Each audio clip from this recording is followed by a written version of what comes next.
বসে বসে তারাবির নামাজ পড়া যাবে কিনা?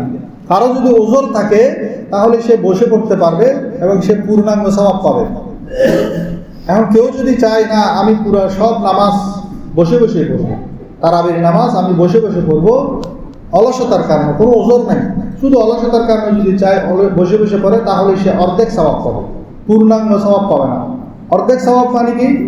আমরা তো কিছুক্ষণ আগে হাদিস শুনেছি, একটা সিজদার জন্য 1500 নেকি, তাহলে এক রাকাতের মধ্যে আপনি 3000 নেকি অর্জন করতে পারবেন, 2 রাকাতের মধ্যে 6000 নেকি।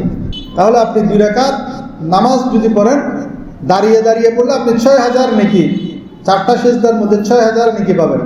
আর যদি বসে বসে পড়েন তাহলে আপনি 3000 পাবেন, অর্ধেক হয়ে যাবে। সেই জন্য ঈমান এবং ইহতিসাবের সাথে ইবাদত করার জন্য বলা হয়েছে, চেষ্টা করতে হবে দাঁড়িয়ে দাঁড়িয়ে পড়ার জন্য।